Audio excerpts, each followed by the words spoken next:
Hello, welcome to Emergency Podcast. We are back. I am Nigel Goodwin. And I'm Ian Bailey. And we promised we'd start doing two a week. We didn't quite manage that last week. Bank holiday got in the way and everything else. But we'll try harder. We promise we will try harder. We're going to talk about change today. We talked about it quite a bit. Why we're doing this, why we're doing the emergency podcast is ultimately to talk about why the country needs fundamental change.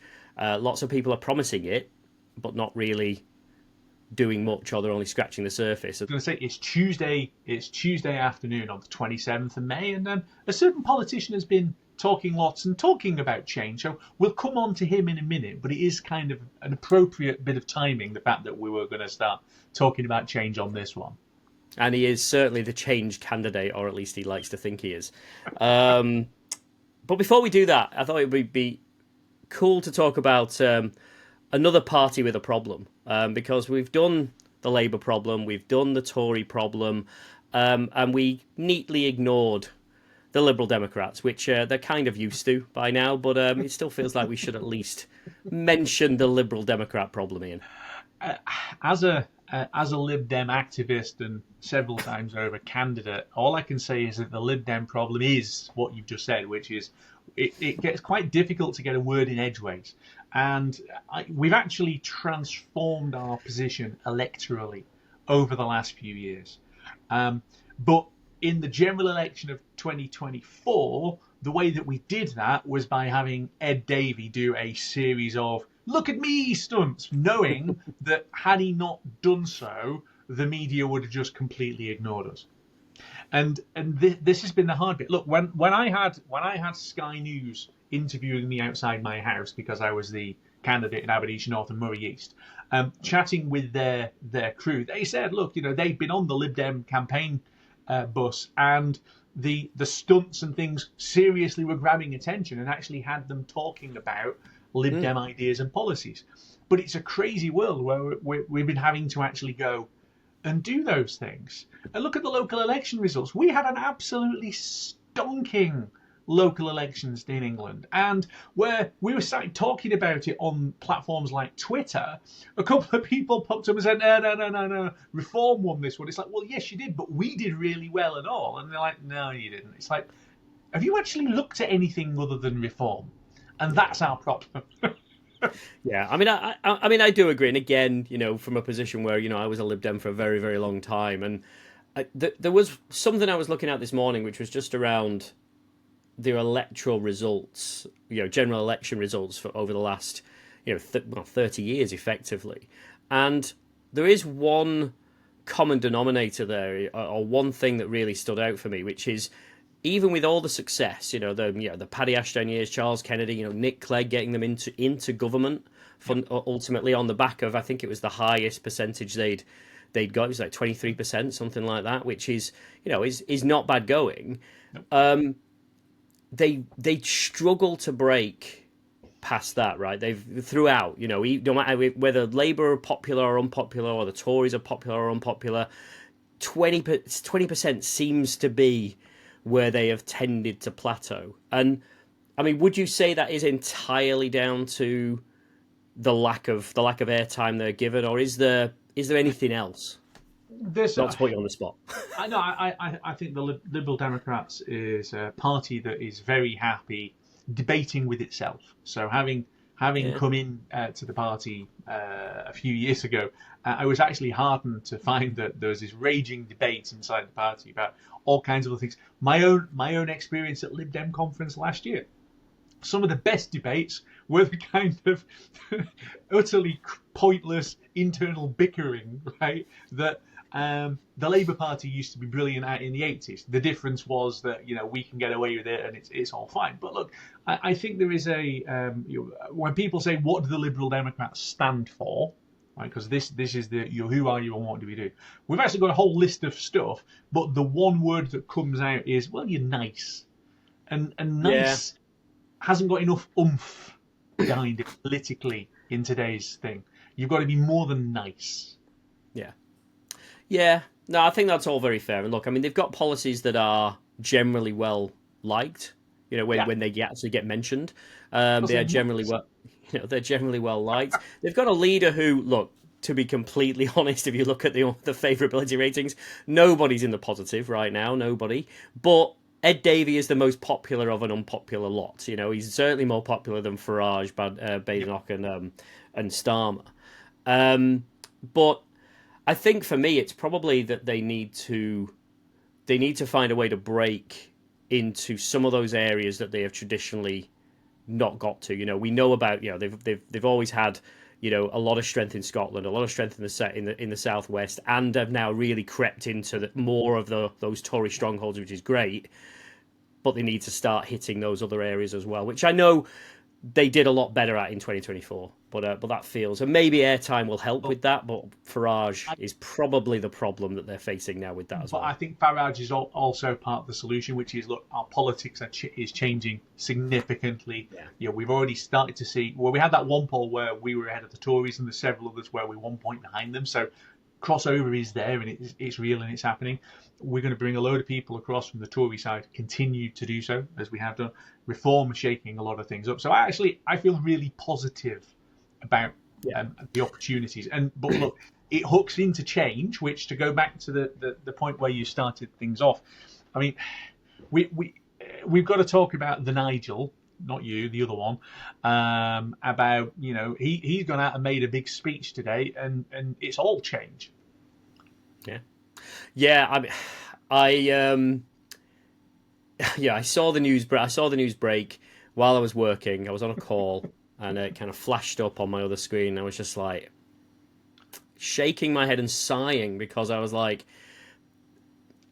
this was him firmly planting a reform placard on Labour territory, more than anything else, on Labour territory. This was about appealing to Yep. low-income families.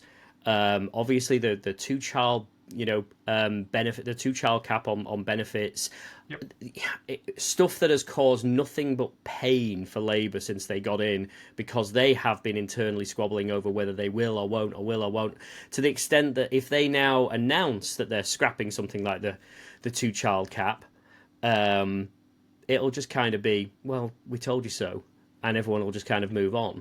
It's not, it's now would be too late. I want them to do it, but it'll be too late because As Farage absurd has as it is, stolen the ground. as absurd as it is, he's absolutely laid down the marker, and everybody else will now have to follow. Yeah, yeah, and look, I don't particularly like giving Nigel Farage credit, but if it means that the debate moves on to things like income inequality and taxation and things like that, then I'd much rather that than talking about immigration all the time. Yeah, We need that debate, and that's why yeah, I'm actually pleased everybody's talking about it today, right? yeah, Because we need the debate and to think outside the box. His solutions are non-solutions, but at least he's actually out there and saying, "Hey, we've got to do something more fundamental than just fiddling around with a bit here and a bit there." But I mean, you and I, before we came on, were talking about some of the things that he was proposing and scratching our heads a bit about the sums, because we both work with numbers, and does it add up? Does any of it remotely add up? Well, I mean, given that both you and I are firm believers that you've got to spend money to make money, and Yeah. ultimately, if we are, growth in this country will come from us having to invest and having to invest quite significant amounts of money. I'm all for that, but the things he has thrown out there, they don't necessarily feel like change, to change you can believe in. They feel like, I want to hit Labour where it hurts here. So I'm going to announce a raft of policies which are entirely uncosted. And I believe it was the IFS that came out with his taxation change, which would have given, which would have raised the threshold to £20,000 before you start paying tax. They have costed that £80 billion a It's year. a lot of money. £80 billion. This is at a time when the Labour government are saying, "Oh no, we can't possibly give extra money to old age pensioners right now Well, to heat their hang homes." on. Let's be fair though. Let's be fair to Farage, because he says he's got some savings already lined up. So apparently we're going to scrap net zero, which will save £40 billion a year. To which my question is, hang on a second, how have you come to that calculation? And if we're no longer going to be doing your wind generation, solar generation, which renewables is a very significant proportion of the energy that we actually generate. So if we're not doing that, then if we're going to go out there and build a whole load of gas power stations, burning what? Because North Sea is running down. We need to keep drilling, frankly, right, as well as the transition into more renewables. But it'd run out very quickly, as it did last time. He says he's going to save, what is it, £7 billion a year scrapping DEI. Okay. Yeah, I mean, look, it's Trump politics, right? Yeah. It goes back to I'm going to introduce loads of tariffs that are going to save the American people money by putting the costs onto the other countries. That's not how tariffs work. Tariffs result in the exact opposite. The people at the other end have to pay for their goods and pay more for the goods. It's the same thing there. It's like he has just thrown this stuff out there. It absolutely will do well. I bet he gets another bump in the polls from it because, look, £20,000 of tax-free income a year, that's going to go down well with a lot of people. And the renewable thing, I don't know if the problem there, and maybe he has figured this out as well, is that you've just mentioned the amount of generation that we do from renewables. I think you said it's something like 50%, something like that. It's a lot of our energy. It's most. It's the majority on some days.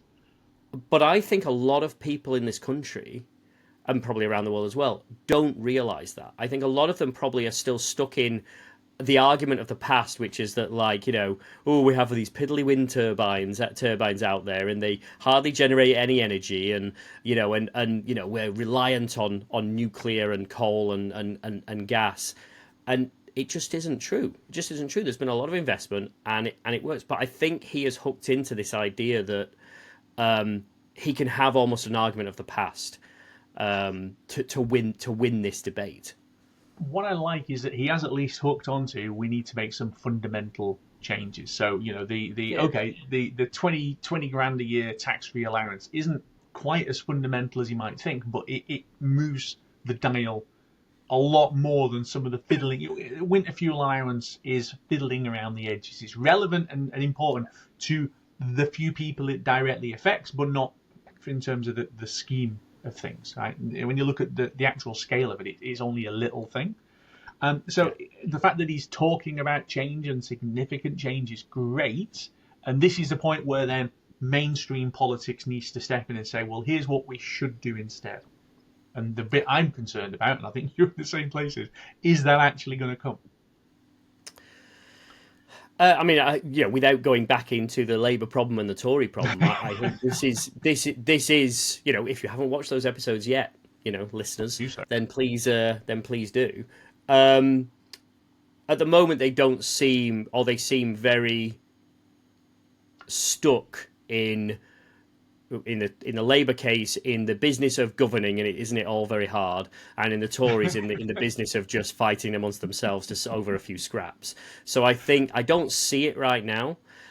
But I'd also just like to challenge this idea of, look, I agree with you that it's good that now there is a debate about change, and that is the most credit I can give Nigel Farage today. But is it truly meaningful change?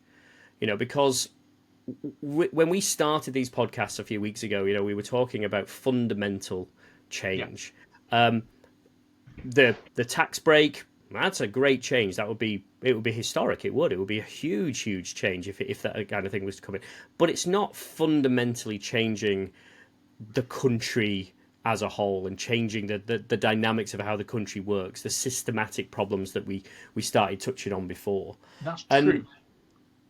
I almost it does, but the fear I have is that it stops there. It's like anything like that. It's like it's like Obama, right? Obama was change you can believe in and all that, hope not fear and all that kind of stuff, which is great. And he really hooked into particularly the youth of America. And I mean, people all around the world were caught up. I mean, it helped that he's an incredibly charismatic and wonderful public speaker. Yeah. But once he got in, did he deliver fundamental change for his country? No. He No. brought some good stuff in. He absolutely did. But he still got caught up in the machine of this is the way it works, and you just kind of have to go with the flow, And it's been right? interesting this week watching Elon Musk, who has basically quit politics. So he's been saying he Yeah. stop spending money on politics and stop spending time on politics. But it's also that his resignation effectively from Doge, because he's saying, look, I tried and I failed. And there's a whole load of well, hang on a second. There was all of this stuff that we'd identified, but we can't actually get the Republicans in Congress to actually say, yes, we want to go out there and cut some of this, because politically it's too difficult, even for them, with Trump in the White House. And Yeah. and I think this is the scale of the challenge that once you're in office, it becomes really, really difficult to go and do it, unless you've already come up with a change plan, which is we've identified the structural change that we're going to do, and it's not just cuts. I think the problem is that Doge was just cuts. No. You can't just cut.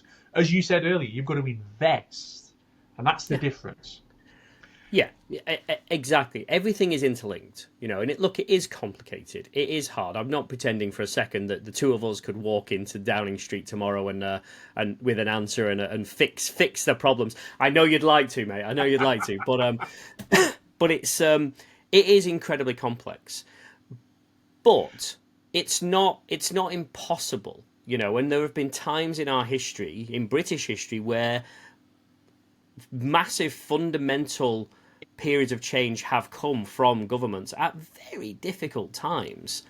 Yeah, What I think I want to talk about an example, because we need to do sure. this in more depth. But just to give an example, and this came up on a debate I was having with somebody on a forum first thing this morning, talking about, look, the amount of money that's being spent on SEND kids, special educational and developmental needs, right?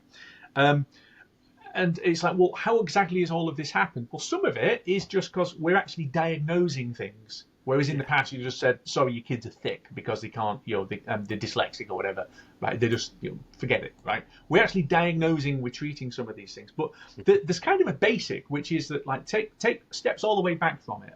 And Farage touched on it earlier, and he was talking about the size of the national debt. But we are actually spending more money than we ever have, right, on service provisions in things like health and education. And yet, we, at the same time, when you get to the actual front line where you're delivering the service, they are starved of cash to crisis point where you can't actually safely deliver the service. So, record cash being tipped into the top, no cash at all coming out the bottom. What on earth are we doing? And this is the bit where they actually need to say, hang on a second, let's stop and think. So the SEND kids kind of goes into, well, why are we having to spend all of this? Well, because we can't bring them into mainstream education. Why? Because class sizes are back above 30 again. Why? Well, we've decided we can't actually afford teachers and teaching assistants because we've got to make cuts in all of these things. But you actually do need teachers and teaching assistants, otherwise the school can't actually open.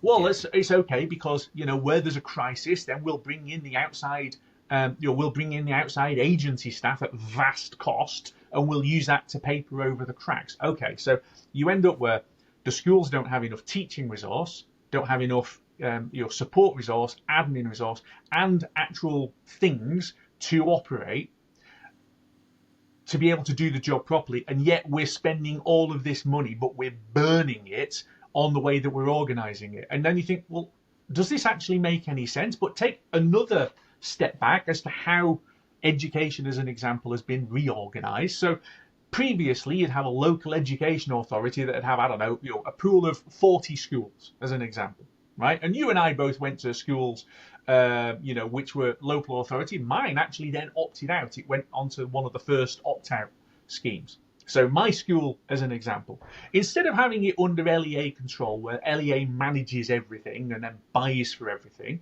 suddenly this was a school that takes a bit of the budget and it's got to go out and spend it itself. But now, my school is in a trust, and that trust, I think, has got 4 schools or something in it. So you've got a trust which needs management, right, and admin spending on it, and contracts cost money, and more money to actually then go out there and administer them and all of the rest of it. And then you replicate that because most of these things are now all on trust. So instead of having 40 schools run from one office, you've now got, I don't know, 8 or 10 trusts, all with their own separate staff and separate offices and separate costs and separate contracts and all of the rest of it. So no wonder the money isn't actually getting into teaching, because it's being frittered away on this bureaucratic bullshit, right? And I'm not going to swear very often on this, but there are points where you think this is absolutely crazy. And here's the best bit, right?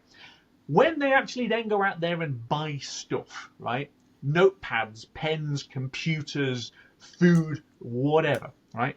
As somebody who works in an industry that at various points has supplied into education, you go from one point of contact to 8 or 10 points of contact. The cost of supplying goods and services into that pool of 40 schools is significantly higher, which means that the cost of everything that you're then selling to them is significantly higher.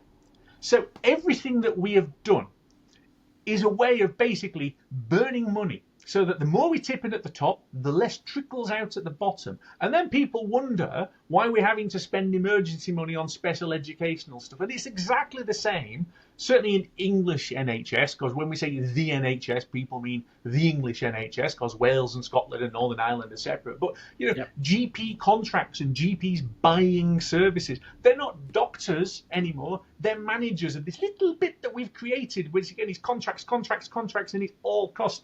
It's bonkers. And until we actually start, I will stop ranting in a second, but until we that's good. ask basic questions about what the hell we're doing, then we're going to carry on with shysters like Farage saying DEI is where we're wasting all of the money. Well, we're not, Nigel. We're wasting the money, right, on the market, right? Look, capitalism is great, right? The market is fine. Going out there and investing, as we talked about, right? Borrow, invest, get a return on the investment, reinvest. Great. But you can't do it in education or health or local government or all of these other things, right? And it's lunacy, literal lunacy, to carry on trying to think, well, we've got to trim the edges here and cut a bit here. Every single cut that they're now making costs more money than the money that they're saving, allegedly, right? You can't take any more money out. All you then create is more crises, which cost you more to fix. So that's what we need to be doing. You're saying, hang on a second, blank piece of paper. If you're setting out saying, we need schools, well, what do we need to do? Yeah, no, absolutely. I look, I don't mind the rant. I do not mind the rant at all. I think it's been coming. I think it's been building. I've got enough material to throw out there as well. And I would just mention on the schools thing as well, another one which was done as it's a really good example of a populist or popular policy that is bound to get lots of people behind it because it only affects a minority. Was the imposition of VAT on private schools, right? Yeah. Which on the surface, it's like, yeah, cool, kind of makes sense. And, the government saying it will make 1.8 billion pounds. There are already signs that this is going to make them a loss, a significant loss, because of the number of children that have now left private education and gone to state school. And it's just a really good example of them not connecting the dots. What is technically a popular policy that is going to, most people send their kids to state school and they're going to be like, yeah, I agree. But actually it's going to cost the government money. It's going to cost the taxpayer more money now when those children were outside of the system for a period of time. Well, the interesting bit on the VAT on private schools piece as well is, right, and Farage kind of touched on this when he said, let's put a tax-free allowance in of 20 grand, right? Basically, all you're doing there is you're taking a whole load of people out of tax completely. So if you're outside of tax, then the amount of money it costs to administer is zero because you're not actually included within it. Putting VAT on school fees almost certainly means that a whole load of businesses, because they're businesses who were VAT exempt, now suddenly have to go and register for VAT and then administer VAT. And even with making tax digital, VAT is a faff, Yeah. right? So again, it's, hey, I've got an idea. Let's go out there and impose a load of costs and contracts and accountants and all of the rest of it onto something where we didn't need it previously. So of course it's going to drive some schools into crisis, because they it's not, oh, it's only 20%. Well, it's the cost of the 20%. Yeah, right? no, 100%. And look, and we could we could talk about the NHS. We could talk about all of these areas. We could talk about the we could talk about the army. We could talk about all of these parts of the country, what makes a country exist and what makes a country run. But ultimately, the moment you add multiple layers of bureaucracy and management, you are increasing the cost and reducing the amount of money or the percentage of the funds that make it to the actual frontline service. And look, this is the point where Reform have gone out there with their new councils, right? Exciting, we're now running councils. So what we're going to do is we're going to abolish low traffic neighbourhoods, right? We're now running this council. We're going to abolish LTNs, and we're going to abolish diversity officers. And that's great, except that when they've actually got in there, we don't actually have any of those things. And I know you said, well, they can say, ooh, we've achieved something, but no, you haven't, because there wasn't anything there to cut. So you're back to right? You think that all of this money is being wasted on diversity officers. In practice, all of the money is being wasted on adult social care. Now, you can't cut adult social care because it's actually serious, right? And it's legal and you have to do it. The government says you have to go and give this provision, which costs a fortune, and here's the amount of money we're going to give you, which is not a fortune. So fortune, not a fortune. Oh, we've got a massive budget deficit every year, which gets worse every year. You can't cut a saving to cover the costs, and this is the problem with councils up and down the country. And the Nigel Farage saying, oh, we're going to scrap diversity officers and save $7 billion a year, mate. They don't exist. I mean, no. Didn't you say earlier DEI is what does DEI even stand for? It's an Americanism, isn't it? Yeah. I mean, he's picked that up from the States. DEI is an American term. We have equivalents over here, but he's not talking about that. He's just talking about DEI because it's the buzzword right now. But again, and this is where I think it brings me back to the idea of scrutiny and the idea of scrutinizing the man who wants to be king. The man who wants to be prime minister. People need to scrutinise this. I can tell you now that when Labour were in opposition, and you will have experienced this, if anyone in the Labour Party came forward with something that was going to cost £80 billion, then you can guarantee that the front page of every newspaper the next day and every website and every news outlet would be pushing the magic money tree argument from Theresa May, right? What's interesting though is, right, because Farage has had this pushback at him already today with, hang on a second, you're making all of these uncosted pledges. How are you going to pay for them? He's like, the national debt's already 2-point-something trillion, right? No one's really going to notice the difference. And this is where I'm going to get controversial, right? And this is probably going to come up quite a few times, which is, I agree with Nigel, right? Oh, thanks. Not you, the other one. Right? I agree with you as well, but this is one of these. I agree with Farage, because what he's saying is that in essence, if you want to save money, you've got to spend money, and this is something that our politics has been stuck in this doom loop spiral of death, right? Where you can't spend money. Why? Because the debt's high, so we'll have to cut. But if you cut, as we said, it actually costs you more. I started ranting on about the lack of teachers and teaching assistants in education. Well, okay, so we need to hire more people, which is going to cost more in the short term, but doing that allows us to cut all of this other spend, which saves us a bomb in the medium to long term. So it's exactly the same as basic capitalism. Borrow, invest, get a return on the investment, right? Spend a bit more now on the right things. And stop spending it on the wrong things. Yeah, look, the irony of all of this is that this is the exact same approach used by that has been used as a stick to beat the Labour Party with for decades. Oh, you overspend. Oh, you spend too much money and you It's spend the us fault of into the oblivion. Tories. And so now what Labour have done is they've got obsessed with fiscal responsibility and being trusted on the economy. But you know what? The most successful governments in our history have been the ones that have gone, you know what? We're going to need to borrow a bit of extra money, but we're not going to borrow it for tax cuts, which will crash the economy, like what happened the other day. Apologies. We're not going to use it on tax cuts. We're going to use it on infrastructure investment, which is going to which is going to make money. You take it back to America in the 1930s. This stuff works.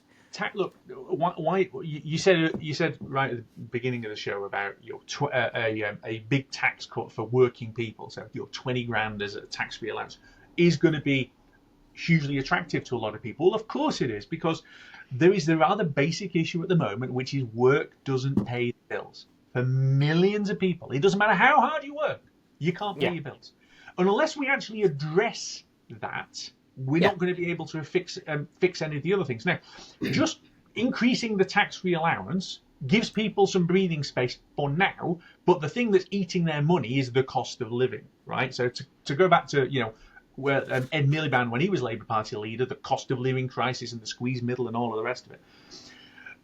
We've got to go after why people's money is being eaten, and in the fundamental basics of it are it's housing and it's energy, right? yeah. And this is why what Nigel Farage said today is a problem, because housing, well, he can say, oh, we've got too many asylum seekers and we're putting them in 4-star hotels and whatever. All right, fine. So we need to, right, whatever you think about migration, we need to build a lot of houses.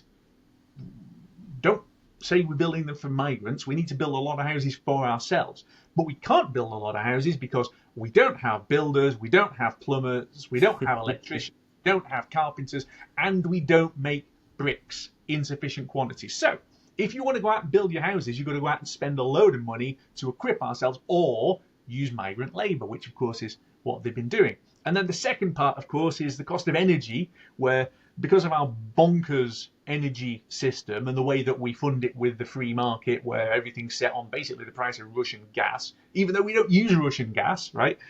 The price of everything has gone shooting up. We had that massive inflation spike, and inflation's dropped a little bit, but it's just slowed down the rate of increase. Things haven't got any cheaper. So unless you go and fix those basics, it doesn't matter where you set the tax-free allowance, because all the money is just going to get continually eaten. And this is where we need to talk about real change, right? Yeah. And doing things fundamentally different. And Farage is... Yeah. Fundamental change requires. I have a special guest today. Which is probably always got fun. better ideas than some of the other Absolutely. politicians. I'm going to get why are you ranting so much in a minute. But no, the fundamental change piece, and I think it really starts with what you mentioned there about vision, right? A big vision, a big picture. And so talking about work paying, ultimately work needs to pay a meaningful wage, right? And if a political leader was to come out and say, my mission, should I be elected as your prime minister, is to properly make work pay. We cannot have a situation where you work a full-time job and it does not provide you enough money to house your family, feed your kids, etc., etc. That is fundamental. A tax change doesn't do that. A tax change just is, again, it's sticking plaster politics again, even if it sounds like a great and fundamental change, right?